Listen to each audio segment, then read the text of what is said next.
సంక్షేమం విషయంలో ఆంధ్రప్రదేశ్లో మొన్నటి వరకు జగన్మోహన్ రెడ్డి గారు, ఇప్పుడు చంద్రబాబు నాయుడు ఇద్దరు పోటీ పడి ఇస్తున్నామని చెప్పుకుంటున్నారు. ఆయనే చెప్తున్నారు మేమే గొప్పగా ఇచ్చామని 5 ఏళ్ళు, కానీ ఇప్పుడు మేము అంతకంటే ఇస్తున్నామని ఇప్పుడు ఇంటింటికి వెళ్ళి మరీ చెప్పుకుంటున్నారు. అయితే సామాజిక భద్రత విషయంలో దాదాపు ఒక 10 రాష్ట్రాల్లో ఆంధ్రప్రదేశే టాప్ లో నిలిచిందట.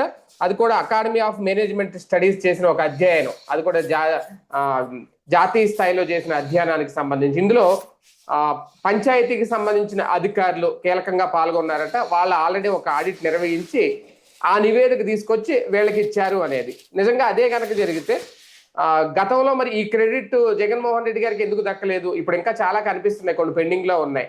కానీ అప్పుడే సామాజిక భద్రతలో వేళ్లే టాప్ అంటే ఓన్లీ పింఛన్ల విషయంలోనేనా ఇది క్యాలిక్యులేషన్? లేదు మొత్తం సంక్షేమానికి సంబంధించా? ఇది ఒక రకంగా ఇప్పుడు కూటమి ప్రభుత్వానికి ఒక మంచి మంచి మైలేజ్ తెచ్చిపెట్టే అంశం. ఇదే అంశం మీద చర్చించే ప్రయత్నం చేద్దాం. సార్, నిజంగా అంటే అమౌంట్ పరంగా చూసుకుంటే ఏ రాష్ట్రం ఇవ్వట్లేదేమో, మన ఇక్కడ ఆంధ్రప్రదేశ్ లో 4,000 ఇస్తున్నట్టు.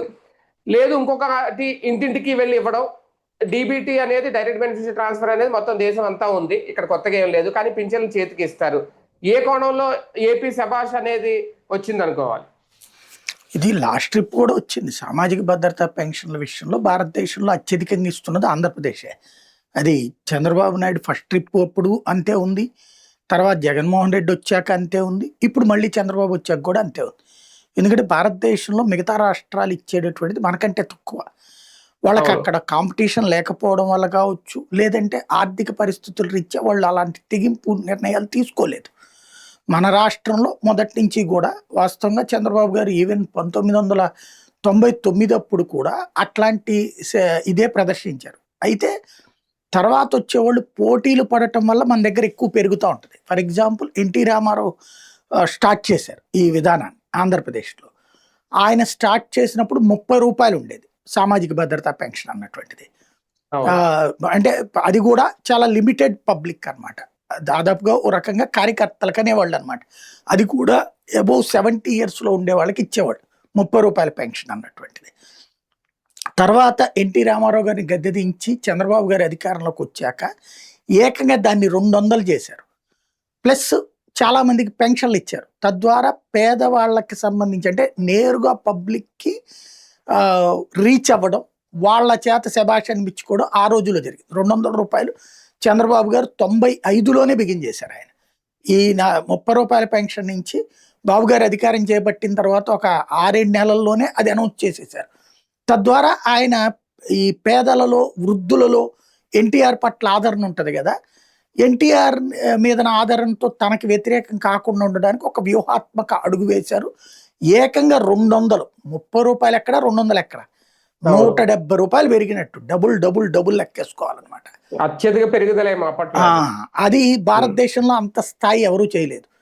తర్వాత చంద్రబాబు గారు అయితే ఆ తర్వాత మళ్ళీ పెంచాల. ఆయన 2004 దాకా అధికారంలో ఉన్నారు కదా, 2004 దాకా కూడా 200 రూపాయల పెన్షనే ఉంది. అది అప్పటికి ఎక్కువ లెక్కనే కనిపించేది అనమాట.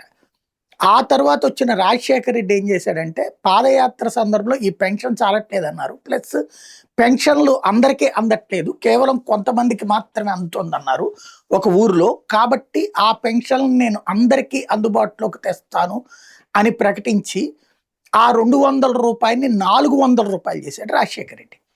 ఆయనకి ఒక అదృష్టం కలిసి వచ్చింది ఏంటంటే అప్పట్లో అంటే ఈ సామాజిక భద్రత పెన్షన్ మొత్తం మనం ఇవ్వం, కేంద్ర ప్రభుత్వం ఇస్తుంది. ఆ కేంద్ర ప్రభుత్వం పెంచడం అన్నటువంటిది ఇక్కడ రాజశేఖర రెడ్డికి ఉపయోగపడింది. రాజశేఖర రెడ్డి దాన్ని ఏం చేశాడు, 400 రూపాయల పెన్షన్ని ఇద్దరికి ఇచ్చేవాడు. తద్వారా 200 కంటిన్యూ చేసుకొచ్చాడు. ఆ 200 రూపాయల పెన్షన్ని ఎక్కువ మందికి ఇచ్చాడు. అంటే ఈయన స్టార్ట్ చేసిన దాన్ని పెంచుకొచ్చాడు. సారీ, ఇది మర్చిపోయాను, చంద్రబాబు గారు 35 రూపాయల నుంచి 75 రూపాయలు చేశాడు. సారీ, 75 దాన్ని ఈయన 200 చేశాడు రాజశేఖర్. ఆ 200 దాన్ని తర్వాత అంటే 400 రూపాయలు వచ్చేదాన్ని 200 కింద డివైడ్ చేశాడు అనమాట. 35 నుంచి 75, 75 నుంచి 200 రూపాయలు అనమాట. ఈ 200 రూపాయలు రాజశేఖర రెడ్డి ఉన్నంత వరకు అదే జరిగింది. తర్వాత వచ్చినటువంటి రోసయ్య, కిరణ్ కుమార్ రెడ్డి కూడా అదే అమౌంట్ కంటిన్యూ చేసుకొచ్చారు. చంద్రబాబు గారు 2014లో అధికారంలోకి వచ్చేటప్పుడు 1000 రూపాయల పెన్షన్ అన్నది పాదయాత్ర సందర్భంలో హామీ ఇచ్చాడు. అది నిలబెట్టుకున్నాడు. 1000 రూపాయల పెన్షన్ ఏకంగా డబుల్ అయిపోయింది కదా, అది భారీ అవును. స్థాయిలో వచ్చినాయి పెన్షన్లు. ఆ తరువాతన మళ్ళీ చివరిలో జగన్మోహన్ రెడ్డి పాదయాత్ర సందర్భంగా 2000 రూపాయలు నేను వస్తే అధికారంలోకి ఇస్తానన్నాడు, డబుల్ అమౌంట్ అన్నటువంటి. అది చూసినటువంటి చంద్రబాబు నాయుడు గారు వెంటనే తనే 2000 ఇవ్వడం బిగించేశారు. తద్వారా ఆయన హయాంలోనే 200 నుంచి 1000, 1000 నుంచి 2000 అయిపోయింది చంద్రబాబు అవును. నాయుడు అది భారీ పెరుగుదల. 2019కి ముందు. అయితే అప్పుడు జగన్మోహన్ రెడ్డి ఏమన్నాడంటే, నేను చెప్తానన్నది ఆయనే చేశాడు కాబట్టి నేను 3000 ఇస్తానని చెప్పాడు. ఆ 3000 రూపాయల పెన్షన్ అందరూ ఆశ పెట్టుకున్నారు. కానీ తన అధికారంలోకి వచ్చాక ఏం చేశాడు, ఒకేసారి 3000 కాదు, దశల వారీగా పెంచుతాను అని చెప్తూ నేను అప్పట్లో చెప్పింది కావాలంటే మీరు వినండి అని చెప్పి అటు అసెంబ్లీలో బయట ఆడ పార్టీకి సంబంధించిన అధికార ప్రతినిధులు కూడా పదే జగన్ దాన్ని రిపీట్ వినిపించారు. ఏది పెంచుకుంటూ పోతానన్నాడు అని. ఆ పెంచుకుంటూ పోతానన్న లెక్కన ఒకేసారి 1000 రూపాయలు కాకుండా ఏడాదికి 250 రూపాయలు చొప్పున పెంచుతా, మధ్యలో కరోనా టైంలో ఒక ఏడాది ఆపేసి రెండో ఏడాది కూడా ఎండింగ్ దాకా తీసుకెళ్ళి అప్పుడు పెట్టుకొచ్చారు రెండోది. తద్వారా అయితే ఫైనల్గా వచ్చేటప్పటికి తను 2024కి ముందు అది 3000 రూపాయలు చేసుకొచ్చాడు లాస్ట్ ఇయర్ జనవరి నుంచి. తద్వారా 2000 నుంచి 3000 చేశాడు. ఈయన 5 ఏళ్లలో 1000 పెంచితే చంద్రబాబు గారు 5 ఏళ్లలో 2000 రూపాయలు పెంచాడు 1000 నుంచి. ఇది మనం అంటే 200 రూపాయల నుంచి 1000 నుంచి అంటే 1800 పెంచారు బాబు గారు ఆయన హయా. ఈయన దాన్ని ఒక 1000 రూపాయలు పెంచారు 5 ఏళ్లలో. అప్పుడు అదే ఎక్కువ. జగన్ దించడం కోసం అదే పేదలకి సంబంధించి చంద్రబాబు గారు 4000 ఇస్తానని ప్రకటించారు. ప్లస్ ఏప్రిల్ నుంచి అమలు చేస్తానని ప్రకటించారు. ఏప్రిల్, మే, జూన్లో కలిపి 7000 రూపాయలు ఇస్తానని చెప్పారు తన అధికారంలోకి రాగానే. అది వృద్ధులకి అతి పెద్దదైనటువంటి ఉపయోగపడింది. అదే సందర్భంలో జగన్మోహన్ రెడ్డి నేను పెంచలేను, అసలు ఎవరి వల్ల కాదు, చంద్రబాబు వల్ల కూడా కాదు, నేను చివరిదాకా దీన్ని లాస్ట్ 2 ఏళ్లలో మాత్రం 250 పెంచుతానంటూ పవర్ పాయింట్ ప్రజెంటేషన్ ఇచ్చాడు జగన్మోహన్ రెడ్డి. ఆయన ఓడగొట్టారు జనం, ఈయన్ని తీసుకొచ్చారు మళ్ళీ. దాంతో ఈయన రావడమే 4000 రూపాయల పెన్షన్ అన్నటువంటిది ఇచ్చేశారు. ఇది ఇప్పుడు దేశంలో మనదే నెంబర్ 1 అన్నటువంటి మాట వాస్తవం. తర్వాత స్థానంలో కేరళను ఇవే ఉన్నాయి. అక్కడ వాళ్ళు కూడా దాదాపుగా మనం ఇచ్చే దాంట్లో సగం రేంజ్లో ఇస్తారు. 2100 ఎంత ఇస్తారు, 2500 ఎంతో, అంతకు మించి లేదు. మన దాదాపుగా మన దరిదాపుల్లో దేశంలో ఎవరూ లేరు. ఆ విషయంలో మెచ్చుకోవాలి మనం ఖచ్చితంగా. అవును. అమౌంట్ ఇవ్వడంలో అయితే మన రాష్ట్రమే టాప్ సార్. కానీ ఇక్కడ ఈ సంతృప్తి అనేది ఇచ్చే విషయంలో సంతృప్త, లేదంటే నిజంగా ప్రజల్లో సామాజిక భద్రత విషయంలో అంత సంతృప్తిగా ఉన్నారా?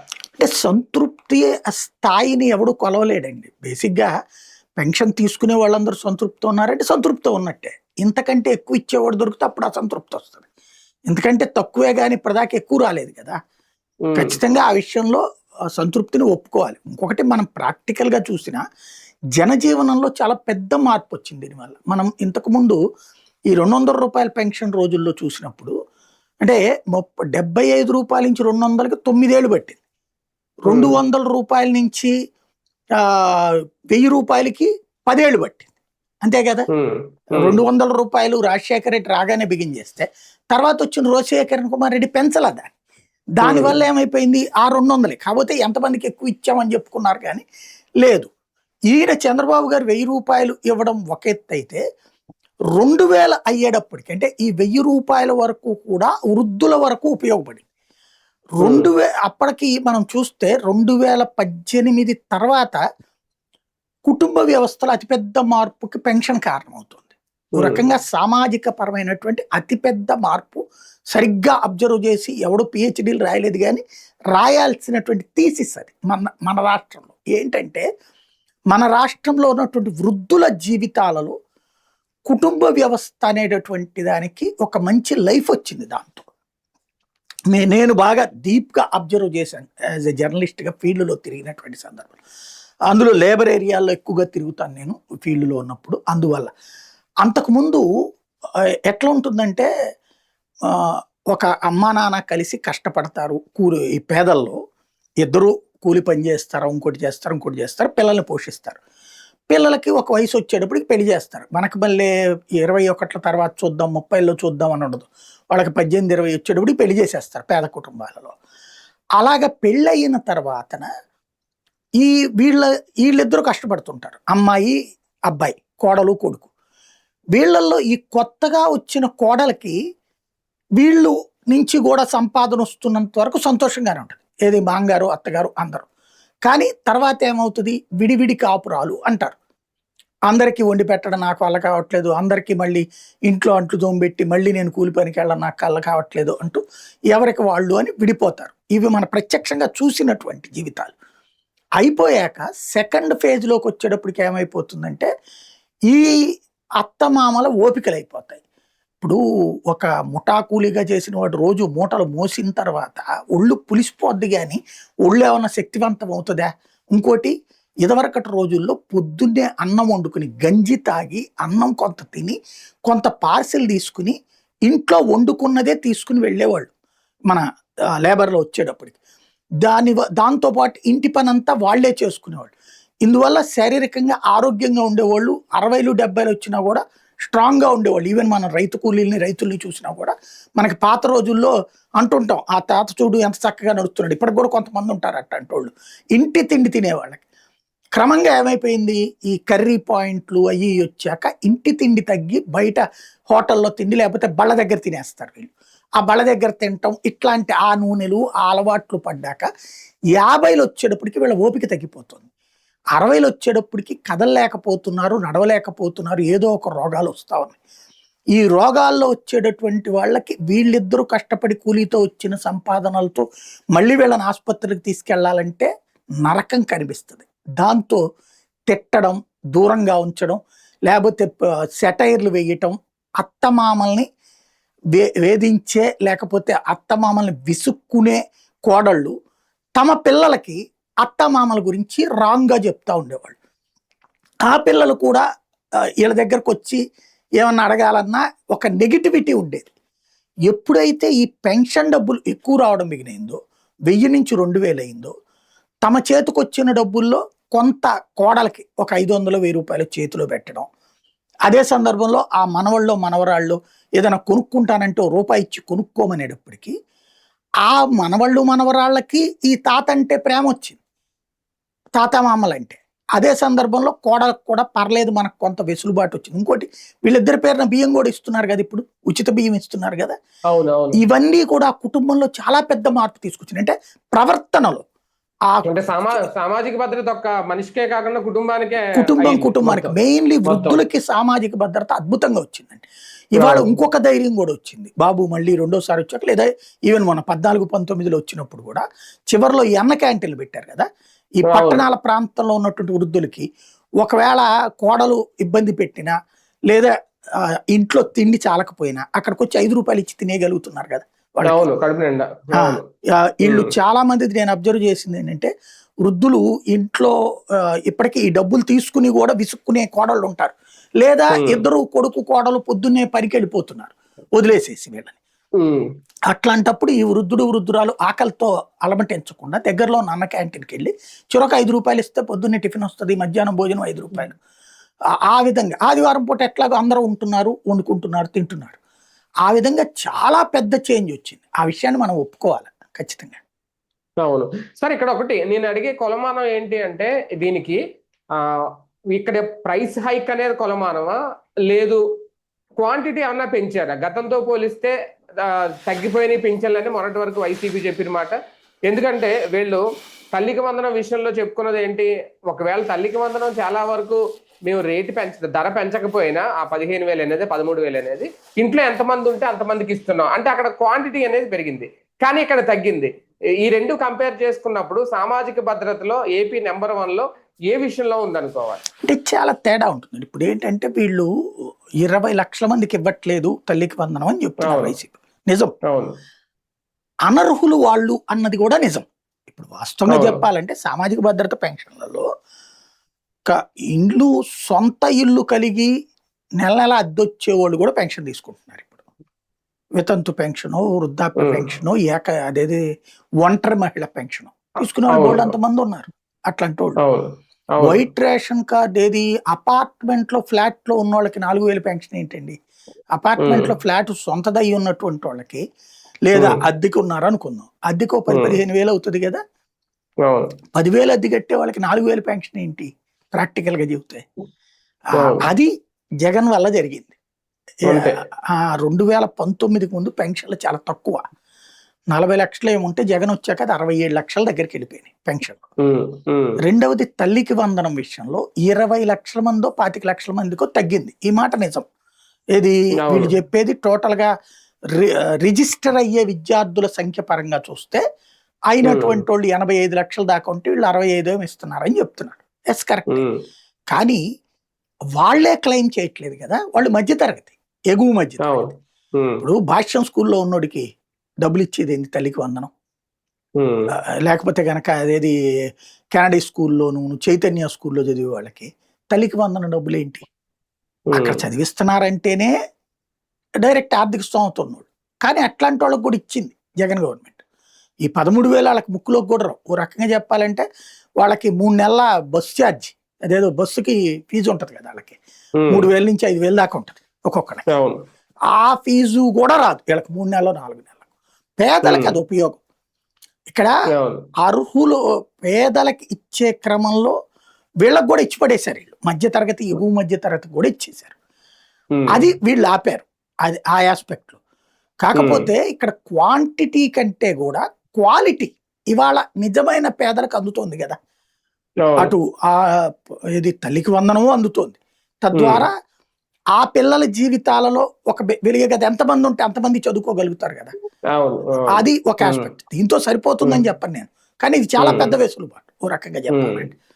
రెండోది వచ్చేటప్పటికి ఈ వృద్ధుల పెన్షన్, ఈ రెండు ఇంత అమౌంట్ అనేటటువంటిది. అయితే మీరు అన్నట్టు ఒకటి కరెక్ట్, 60 ఏళ్ల తర్వాత వాళ్ళకి ఇవ్వట్లేదు ఇప్పుడు. 2 ఏళ్ళు ఇప్పుడు ఈ 2 ఏళ్లలో అదే జగన్ వచ్చిన 2 ఏళ్ళు ఎంతమంది కొత్త పెన్షన్లు వచ్చేవి, ఇప్పుడు అసలు ఎవరికి రాలేదంట. ఇప్పుడు వీళ్ళు ఎంతంటే కూడా అది అడుగుతున్నారు కదా, ఎక్కడికి పోయినా పెన్షన్లు అడుగుతున్నారు, ఎప్పుడు ఇస్తారని. ఇస్తారని చెప్తున్నారు వీళ్ళు. లాస్ట్ 6 months లోనో లాస్ట్ ఇయర్ ఇవ్వచ్చు వీళ్ళు, నేను అనుకున్నాను మాత్రం. అవును. ప్లస్ ఇంకొకటి ఇందులో మేజర్ ఏంటంటే మిగిలిన రాష్ట్రాలతో పోలిస్తే ఇంటింటికి వెళ్ళి పంపిణీ చేస్తున్నారు అనేది. వాస్తవానికి అది మొదలు పెట్టింది కూడా జగనే కదా. అంతకుముందు కదా జగన్ టైంలోను మనం నెంబర్ 1 లోనే ఉన్నామని చెబుతున్నా సామాజిక సంఘం. ఇప్పుడు కొనసాగుతోంది. ఈవెన్ 14-19లో కూడా ఉందంటున్నాను. 14-19లో ఇంటికెళ్ళి ఇవ్వకపోయినా ఏరియాలో ఇచ్చేవాళ్ళు, బట్ డబ్బులైతే ఎక్కువ ఇచ్చారు కదా. ఇదే కరెక్టే, ఓకే. గాని ఆ ఫీలింగ్, ఆ తృప్తి జనాల్లో ఉండుంటే మన ఓట్లు పడే కదండి జగన్కి. అంత ఫీలింగ్ లేదు జనాలకి, అది మరి ఎందుకన్నో తెలియదు మనకి. అంటే వాళ్ళకి కూడా ఇట్లాగే ఇంటికెళ్ళి పెన్షన్ కంటే బయట ఉంటే సరదాగా నడుచుకుంటూ వెళ్ళి కాసేపు అందరితో మాట్లాడడానికి ఉంటది, ఇంటి దగ్గరకు వచ్చేస్తే ఇంక బయటికి వెళ్ళి ఎవరితో మాట్లాడడానికి ఏమీ ఉండదు కదా అని అనుకుంటున్నారు. వృద్ధులకు కాలక్షేపం కదా బయటికి. అస్సలు నడవలేని వాళ్ళు ఓకే, కానీ నడవగలిగిన వృద్ధులకి అయితే కాసేపు ఈ పేరుతోనన్నా బజారీళ్ళు వచ్చేవాళ్ళేమో. అంటే జగన్ తీసుకొచ్చిన కొన్ని సంస్కరణలు కూడా ఇప్పుడు ఇలాంటి క్రెడిట్లు రావడానికి ఒక కారణం అనుకోవచ్చా? అంతే కదా. నేను చెప్తుంది అదే. 14 to ఇప్పటిదాకా చూస్తే సామాజిక భద్రత విషయంలో ఆంధ్రప్రదేశ్ నెంబర్ 1. పక్క రాష్ట్రం తెలంగాణ వల్ల కూడా కాలేదు, అది ఒప్పుకుతే. అది ఎప్పటికీ ఇలాగే ఉండాలని కోరుకోవాలి మళ్ళీ. రైట్. చూద్దాం. మొత్తానికి ఇది నిజంగా ఒక మంచి క్రెడిటే ఆంధ్రప్రదేశ్కి. కాకపోతే ఇలాగే కంటిన్యూ అవ్వాలి అని అయితే ఖచ్చితంగా కోరుకుంటాం.